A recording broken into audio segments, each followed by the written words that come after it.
안녕하세요. 2025년 학예 논문 세미나 Running to Adopt in Time 시리즈 Anomaly Detection을 주제로 발표하게 된 SPSS 연구실의 이서원입니다. 발표 목차는 다음과 같습니다. 시계열 이상 탐지는 다양한 산업 현장에서 매우 중요한 과제입니다. 그러나 실제 적용 과정에서는 여러 가지 어려움이 존재합니다. 첫째로는 시간 의존성입니다. 단순히 현재 값만으로는 충분하지 않고 과거와 미래의 흐름까지 함께 고려해야 합니다. 특히 장기적 패턴과 단기적 패턴을 동시에 학습하는 것이 쉽지 않습니다. 둘째는 희소성과 다양성입니다. 정상 데이터에 비해 이상 데이터는 극히 드물고 발생 양상도 매우 다양합니다. 따라서 규칙적으로 정의하거나 일반화하기가 어렵습니다. 세 번째는 도메인 일반화 문제입니다. 특정 환경이나 데이터에 맞춰진 모델은 다른 산업이나 환경에서 성능이 급격히 저하될 수 있습니다. 즉, 새로운 데이터에 적응하는 능력이 필수적입니다. 이러한 도전 과제들은 시계열 이상 탐지에서 고정된 접근 방식으로는 한계가 있다는 점을 명확히 보여줍니다. 하나의 윈도우 크기, 하나의 모델 용량, 하나의 학습 방식으로 모든 상황과 모든 종류의 이상에 대응하기는 어렵습니다. 이러한 배경 속에서 최근 연구는 데이터의 특성과 문제 상황에 맞춰 스스로 적응하는 지능적인 시스템을 구축하는 데 집중하고 있습니다. 이는 마치 사람이 새로운 상황에 맞춰 인지하고 행동 방식을 조절하는 것처럼 모델이 데이터의 변화와 이상 현상의 다양성에 유연하게 대응할 수 있도록 하는 접근 방식입니다. 기존 타임 시리즈 어노멀리 디텍션의 문제점을 더 구체적으로 짚어보겠습니다. 첫째, 기존 방식의 가장 큰 문제점은 제한된 일반화 능력입니다. 기존의 딥러닝 기반 이상 탐지 모델들은 각 데이터셋의 특성을 파악하고 학습하기 위해 각 데이터셋마다 별도의 모델을 구축해야 했습니다. 이는 새로운 시나리오나 데이터가 등장할 때마다 모델을 처음부터 다시 학습해야 한다는 것을 의미하며 현실적인 적용 가능성을 크게 떨어뜨립니다. 또한 고정된 모델 구조로는 데이터들의 다양한 특성들, 예를 들어 주기나 노이즈에 유연하게 대처하기 어렵다는 한계가 있었습니다. 둘째, 데이터와 리소스 부족 문제입니다. 실제 시나리오에서는 이상 데이터가 희소하고 양질의 학습 데이터가 부족한 경우가 많습니다.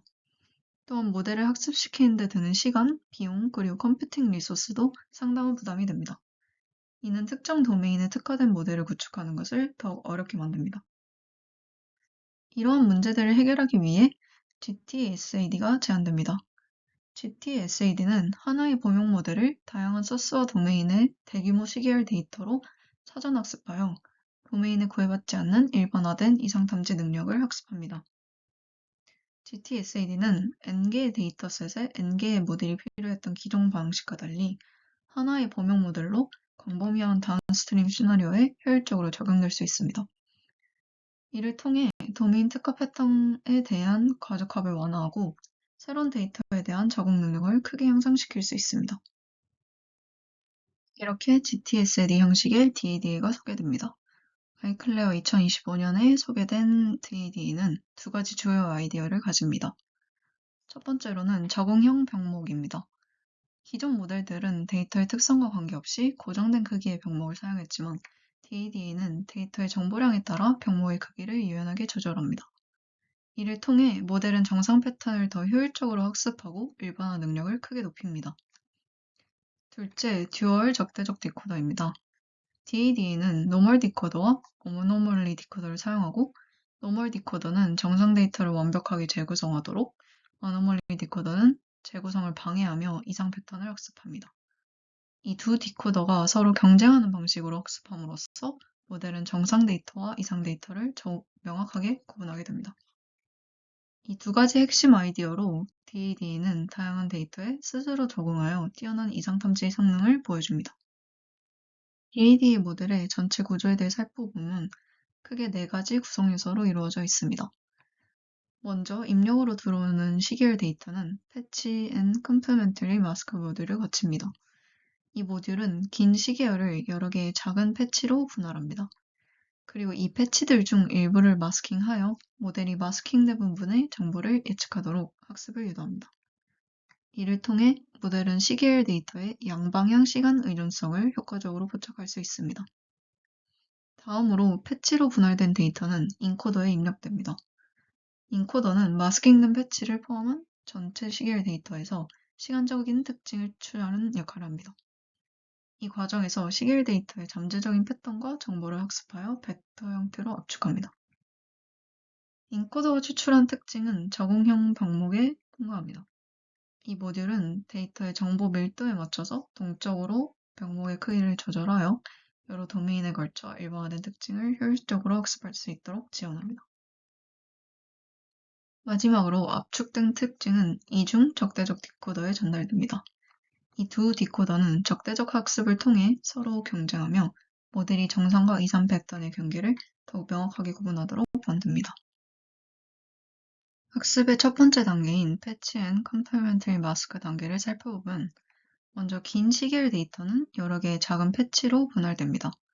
이렇게 분할된 패치들은 모델이 시계열 데이터의 로컬한 특징을 학습하는 데 도움을 줍니다. 다음으로 상호 보완적인 마스크를 생성합니다. 0과 1로 구성된 마스크 M을 무작위로 만들고 시계열을 마스킹한 데이터와 마스킹한 부분 남기는 데이터 두 가지를 생성합니다. 이 두 개의 시계열은 각각 인코더와 디코더를 거쳐 재구성됩니다. 이 서로를 재구성하는 방식은 데이터의 모든 시점을 재구성 및 학습에 활용하게 하여 모델이 시계열 데이터 내에 전후 관계를 포함한 양방향의 복합적 시간적 패턴을 더욱 심층적으로 이해하도록 합니다. 다음으로 어댑티브 보틀넥입니다. 우선 보틀넥 풀에서는 여러 개의 다른 크기를 가진 병목들의 집합을 만들어둡니다. 그림을 보면 크기가 다양한 것을 확인하실 수 있습니다. 이 병목들은 다양한 정보 밀도를 가진 데이터를 처리하기 위한 여러 압축 수준을 제공하고 압축과 복원을 거치게 됩니다. 두 번째 단계인 어댑티브 라우터에서는 입력 데이터의 재구성 요구에 따라 보틀넥 풀에서 가장 적합한 병목을 동적으로 선택합니다. 라우터는 각 보틀넥에 대한 가중치 Z를 생성하여 적용합니다. 마지막으로는 탑 K 단계에서 라우터가 계산한 가중치 중 가장 높은 K개를 선택하여 해당 병목들의 출력을 가져옵니다. 최종적으로 이 K개 병목의 출력을 가중치에 따라 평균하여 최종 출력인 ADA-BN을 만듭니다. 그림에서 선택되지 않은 보틀넥들은 흑백으로 계산에 포함되지 않는 것을 확인하실 수 있습니다. 이러한 ADA-BN을 통해 DAD는 고정된 크기의 제약에서 벗어나 데이터 특성에 가장 적합한 병목을 스스로 선택하고 융합함으로써 일반화 성능과 이상 탐지 능력을 동시에 향상시킵니다. 마지막 단계로는 듀얼 적대적 디코더입니다. 이 모듈은 두 개의 디코더와 하나의 인코더로 구성되며 이들은 서로 경쟁하는 방식으로 학습합니다. 정상 디코더의 역할은 정상 시계열 데이터를 최대한 정확하게 재구성하는 것입니다. 이 디코더는 손실 함수를 통해 재구성 오류를 최소화하는 방향으로 학습됩니다. 이 과정을 통해 정상 디코더는 오직 정상 데이터의 패턴에만 집중하여 이상 정보는 가능한 한 무시하고 정상적인 데이터의 특징을 완벽하게 학습하게 됩니다. 이상 디코더는 이상 데이터의 재구성 오류를 최소화하려 합니다. 적대적 학습은 인코더와 이상 디코더 사이에 그레디언트 리버설 레이어인 GRL을 삽입함으로써 두 모듈이 서로 경쟁하도록 합니다. GRL은 순방향에서는 GRL이 아무런 역할도 하지 않고 데이터가 그대로 통과하지만 역방향, 즉 모델이 오차를 줄이기 위해 그레디언트를 계산하여 파라미터를 업데이트할 때 GRL은 그라디언트 부호를 반전시킵니다. 이러한 특성 때문에 이상 디코더는 이상 데이터의 재구성 오류를 최소화하려 하지만 인코더는 마치 이상 데이터의 재구성 오류를 키우는 방향으로 학습이 됩니다. 결과적으로 인코더는 이상 데이터의 특징을 무시하고 정상 데이터의 특징만을 추출하도록 학습됩니다. 반면 이상 디코더는 이상 데이터의 특화된 패턴을 잘 재구성하도록 학습됩니다. 이러한 과정을 통해 정상 패턴과 이상 패턴 간의 경계가 더욱 명확해지고 모델은 일반화된 이상 탐지 능력을 갖추게 됩니다. 실험은 다음과 같이 DAD의 모델을 5개의 실제 데이터셋에 적용하여 기존의 소터 모델들과 성능을 비교했습니다. 표에서 보시는 것처럼 DAD 모델을 제로샷 방식으로 평가했습니다. 이는 DAD 모델이 각 데이터셋에 대해 별도의 파인튜닝 없이 바로 이상 탐지를 수행했다는 의미입니다. DAD는 각 데이터셋에 대해 경쟁 중일 뿐만 아니라 일부 결과에서는 능가하는 우수한 성능을 달성한 것을 확인하실 수 있습니다. 또한 이상 유형이 다양하고 복잡한 벤치마크 데이터셋에서도 DAD는 어노멀리 트랜스포머, DC 디텍터, GPT와 같은 최신 모델들과 비교했을 때 가장 좋거나 가장 경쟁력 있는 성능을 보이는 것을 확인하실 수 있습니다. 러블레이션 스터디는 다음과 같습니다. 어댑티브 보틀넥의 중요성을 확인하기 위해 다중 도메인 데이터셋에 대해 하나의 고정된 보틀넥을 사용하고 ADA-BM 모듈을 제거하였더니 DADA 대비 성능이 5% 하락한 것을 확인하실 수 있습니다. 듀얼 적대적 디코더의 중요성을 확인하기 위해 첫 번째로는 적대적 메커니즘을 제거하였더니 79%에서 63%로 크게 하락한 것을 확인하실 수 있고, 단일 디코더를 사용하였더니 제로샵 성능이 저하됐고, 마찬가지로 단일 디코더 및 적대적 메커니즘 둘 다 제거하였더니 성능이 크게 저하된 것을 확인하실 수 있습니다. 결론적으로 DAD 모델의 우수한 성능은 어댑티브 보틀넥과 이중 적대적 디코더라는 두 핵심 모듈이 유기적으로 결합되었기 때문이라는 것을 확인하실 수 있습니다. 다음으로 소개해드릴 것은 컨텍스트 TDA입니다. CGL 도메인 어댑테이션의 기존 문제로는 첫째로는 실제 데이터에서 이상치는 매우 드물고 패턴도 다양합니다. 이 때문에 모든 이상에 대한 레이블을 얻기 어려워서 기존의 지도학습 방식에 한계가 있습니다. 둘째, 다른 도메인으로 지식을 전달하는 도메인 어댑테이션 과정에서 컨텍스트가 매우 중요합니다. 문제는 소스 도메인과 타겟 도메인의 시계열 패턴이 달라 컨텍스트가 맞지 않는 인컴패티블 컨텍스트 상황이 발생한다는 것입니다. 이로 인해 모델의 성능이 크게 저하됩니다. 이런 문제들을 해결하기 위해 강화학습을 활용하여 어댑티브 컨텍스트 샘플링 정책을 제안한 논문을 소개합니다. 컨텍스트 TDA 모델의 핵심 아이디어입니다.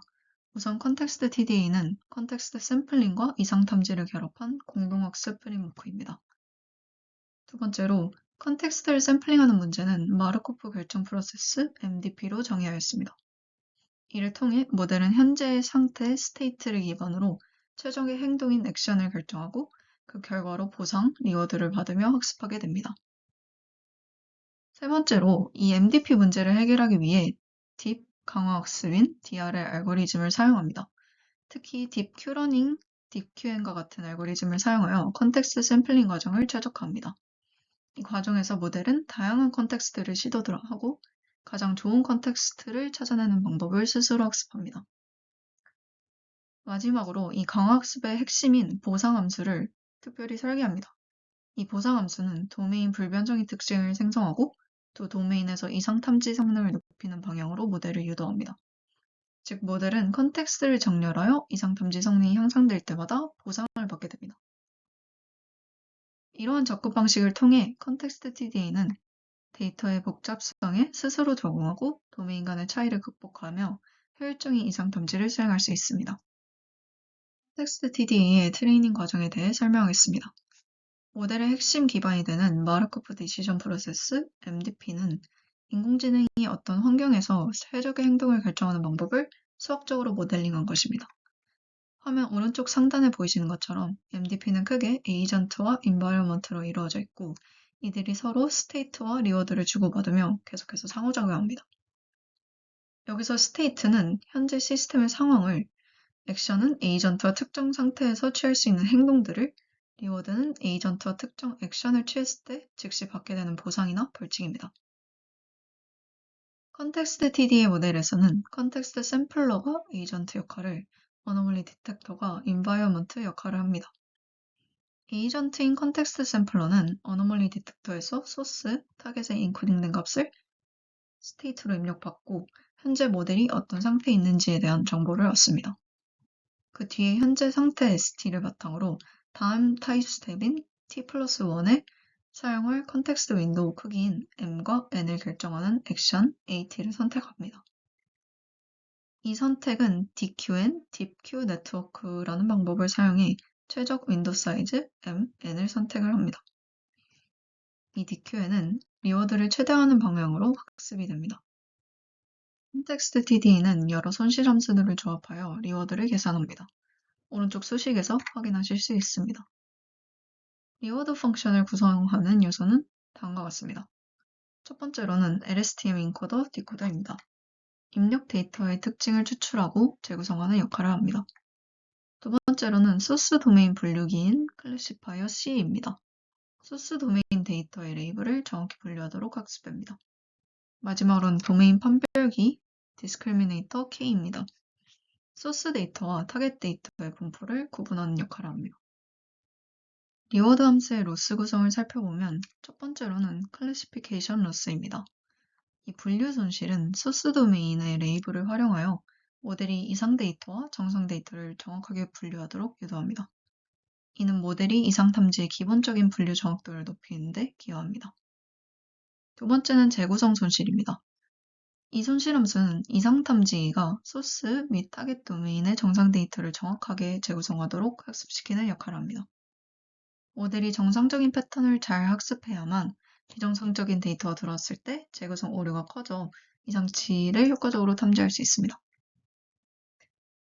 세 번째는 도메인 정렬 손실입니다. 이 손실 함수는 소스 도메인과 타겟 도메인의 특징 분포 차이를 최소화하는 것을 목표로 합니다. 이 손실을 통해 모델은 두 도메인 모두에 적용할 수 있는 도메인 불변 특징을 학습하게 됩니다. 이는 컨텍스트 TDA가 서로 다른 도메인에 걸쳐 지식을 효과적으로 이전할 수 있게 하는 핵심적인 부분입니다. 마지막으로 네 번째는 도메인 식별 손실입니다. 이 손실은 GAN과 유사하게 작동합니다. 모델은 인코딩된 특징이 어느 도메인에 속하는지를 식별하는 것을 목표로 합니다. 이 손실 함수는 보상 함수의 일부로 사용이 되며 DQN이 보상을 최대화하도록 학습하므로 해당 손실은 음수를 붙여 보상에 들어가게 됩니다. 즉 모델은 이 LDISC를 키워야만 보상을 받을 수 있고 이는 도메인 식별 손실을 최대화하여 두 도메인을 구분하기 어려운 도메인 고유 표현을 학습하도록 유도합니다. 테스팅 과정에서는 소스 도메인의 윈도우 크기를 가장 자주 선택된 윈도우 크기로 고정하여 XT를 샘플링합니다. 소스 도메인의 윈도우 크기는 고정시키고 타겟 도메인의 윈도우 크기는 앞서 학습된 정책으로 어댑티브하게 바꿈으로써 컨텍스트 샘플러가 타겟 도메인 데이터의 컨텍스트 샘플링에 더 집중하도록 합니다. 어노멀리 스코어는 하단의 식과 같이 구성됩니다. 우선 파란 영역은 클래시파이어 C가 판단한 이상치의 확률로 소스 도메인의 라벨 데이터를 학습하여 타겟 도메인 데이터 XT 햇이 소스 도메인의 이상치 패턴과 얼마나 유사한지를 평가합니다. 초록 영역은 재구성 오류를 나타내며 오토인코더가 정상 패턴을 학습한 후 실제 데이터 XT 햇과 모델이 재구성한 데이터 D 간의 차이를 측정한 것입니다. 일반적으로 정상 데이터는 오류가 작고 이상 데이터는 오류가 큽니다. 이 두 값을 곱한 최종 점수 A가 높을수록 해당 시점의 데이터는 이상치일 가능성이 높습니다. 이 점수를 기반으로 설정된 임계값인 트레스홀드를 넘는 데이터는 최종적으로 이상치로 분류됩니다. 다음으로는 실험입니다. 우선 소스와 타겟이 동일 피처 스페이스를 공유하는 경우인 호모지니어스 트랜스퍼입니다. 실험을 위해 SMD와 보일러 데이터셋을 사용했습니다. 이 데이터셋은 각각 여러 서버와 보일러 센서에서 수집된 시계열 데이터로 내부적으로 여러 서브 도메인을 포함합니다. 한 서브 도메인을 소스로 다른 서브 도메인을 타겟으로 설정하여 도메인 적응 성능을 평가했습니다. 결과적으로 마크로 F1은 평균적으로 6.7%에서 6.3%더 우수했고 ASC는 평균 점수가 더 높았습니다. 그러나 첫째, RDC V라다 같은 경우엔 도메인 판별을 추가했음에도 불구하고 성능이 하락하였습니다. 이는 컨텍스트 얼라이먼트와 도메인 판별이라는 두 메커니즘이 서로 상충하여 부정적 전이 네거티브 트랜스퍼가 발생했기 때문입니다. 두 번째로 랜덤 컨텍스트 DA는 무작위 샘플링 방식에 비해 모든 데이터셋에서 우세한 것을 볼 수 있었고 컨텍스트 샘플링 정책 학습의 효과를 증명했습니다. 다만 SASA처럼 두 도메인 간의 이상 행동 패턴이 매우 유사할 때는 SASA와 같은 지도 학습이 더 유리한 것을 확인할 수 있습니다. 이번에는 데이터 특성이 완전히 다른 이종 도메인 환경인 이종 지식 이전 성능입니다. SMAP 데이터셋을 소스 도메인으로 MLSL 데이터셋을 타겟 도메인으로 사용하여 실험하였고 이 두 데이터셋은 서로 다른 시스템에서 수집된 데이터로 패턴이 매우 이질적입니다. 마크로 F1은 차선 베이스라인 대비 9.9% 향상하였고 ELC는 1.6% 향상한 것을 보실 수 있습니다. RDC와 같은 경우엔 상당한 부정적 전이가 발생했습니다. 두 데이터셋의 패턴이 너무 달라 학습된 지식이 오히려 성능을 저하시킨 것입니다. IDC V라다 같은 경우엔 도메인 불변 특징을 추출하는 시도가 있었지만 부정적 전이를 완전히 해결하지는 못했습니다. 그러나 컨텍스트 DA 모델은 모든 적응 프레임워크 중에서 유일하게 부정적 전이 없이 성능을 향상시켰습니다. 특히 ALSTM과 같은 단일 도메인 모델 대비 마크로 F1 점수를 크게 높였습니다. 이러한 실험 결과는 컨텍스트 TDA가 단순히 유사한 데이터뿐만 아니라 서로 다른 성질의 데이터 사이에서도 효과적으로 지신을 이전하고 이상 탐지 성능을 높이는 강력한 모델임을 증명합니다. 시뮬레이션 스터디로는 모델의 주요 목표와 손실 함수를 하나씩 제거하며 성능 변화를 측정했습니다. 우선 도메인 적응 목표 제거 시에는 도메인 정렬과 도메인 식별 손실을 제거했을 때 모델 성능에 큰 변화가 없었음을 확인할 수 있습니다. 이는 두 도메인 머신1과 머신4가 데이터 분포가 이미 매우 유사하기 때문입니다. 이러한 경우 도메인 적응 목표가 큰 영향을 미치지 않습니다. 두 번째로 소스 레이블 정보 LCLS의 중요성입니다. 재구성 손실 L리콘에 비해 소스 레이블 정보인 LCLS는 이상 탐지에 더 중요한 역할을 수행했습니다. 이는 두 도메인의 이상 패턴이 매우 유사하며 두 도메인 모두에서 발생하는 급증과 같은 이상 패턴이 높은 일반성을 가지고 있음을 의미합니다. 따라서 소스 도메인에서 학습한 레이블 정보가 타겟 도메인의 이상 탐지에 효과적으로 활용될 수 있었습니다. 이러한 분석을 통해 컨텍스트 TDA 모델의 성공이 단순히 복잡한 구조 때문이 아니라 이상치의 일반화된 패턴을 효과적으로 학습하고 도메인 간의 유용한 지식을 찾아내는 능력에 있음을 확인하였습니다. 시계열 이상 탐지는 고정된 접근이 아닌 적응하는 능력의 핵심입니다. 저희가 살펴본 컨텍스트 TDA와 DDA는 바로 그 적응성을 구현하려는 시도이며 궁극적으로는 다양한 도메인과 상황에서도 스스로 학습하고 대응할 수 있는 지능적인 이상탐지 시스템으로 발전해 나가는 것이 앞으로의 시계열 이상탐지 연구가 나아가야 할 길이라고 생각합니다. 들어주셔서 감사합니다.